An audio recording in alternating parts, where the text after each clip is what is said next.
राष्ट्रवादीचे आमदार अमोल मिटकर यांनी अजित पवार यांच्या अपघाताच्या चौकशीची मागणी केली। तसंच सर्व सीसीटीव्ही तपासण्याची मागणी मिटकर यांनी केली आहे। दादांच्या विमान अपघाताचा थातुरमातुर चौकशी अहवाल यायला सुरुवात झाली आहे। दादा इतकी सामान्य व्यक्ती नव्हती, अहवाल सांगेल तांत्रिक चूक होती। वैमानिकाचा अंदाज चुकला आणि जनता मान्य करेल, महाराष्ट्र पुरावा मागतोय। डीजीसीएनं विमानतळावरील सीसीटीव्ही फुटेज प्रसारित करून दादांच्या आगमनापासून विमानात बसेपर्यंत प्रत्यक्षदर्शी पुरावे सादर करावेत, अशी मागणी आता अमोल मिटकर यांनी केली आहे। अजित पवारांचं विमान अपघातात निधन झालं, त्याचं सर्वांना दुःख आहे, कुणीही त्यात राजकारण करू नये असा सल्ला दत्तात्रय भरणे यांनी आरोप करणाऱ्यांना दिला आहे।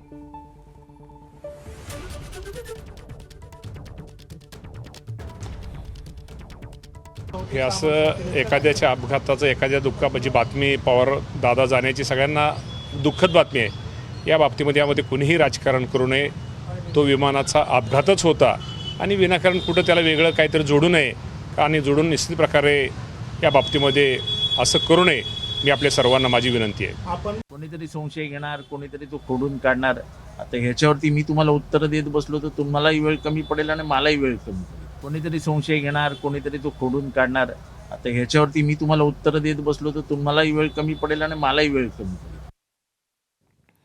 अजित पवारांच्या विमान अपघातानंतर अनेक तर्कवितर्क लढवले जात असताना आता खासदार बजरंग सोनावणेंनी नवी शंका उपस्थित केली। विमानात बॉम्ब होता का हे तपासलं पाहिजे असं सोनावणेंनी म्हटलं। दमानी यांनी या संदर्भात विचारलेल्या प्रश्नांची चौकशी झाली पाहिजे असं सोनावणे म्हणाले। तर संशय व्यक्त करणं प्रत्येकाचा अधिकार असल्याचं मत जितेंद्र आव्हाडांनी व्यक्त केलं।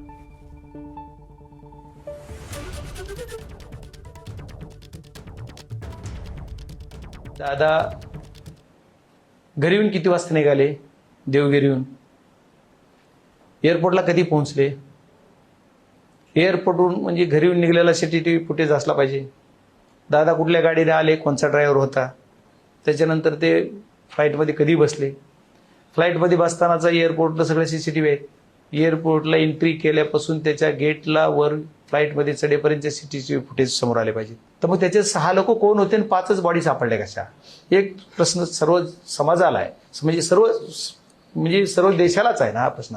तर ह्या सर्व गोष्टी, तर ह्याचं पण उत्तर मिळालं पाहिजे। संशय व्यक्त करणं हा प्रत्येकाचा अधिकार आहे। संशय कोणाला कशाचाही येऊ शकतो, त्याला काय करणार आपण? संशय व्यक्त करणं हा प्रत्येकाचा अधिकार आहे। संशय कोणाला कशाचाही येऊ शकतो, त्याला काय करणार आपण? एबीपी माझा, उघडा डोळे बघा नीट।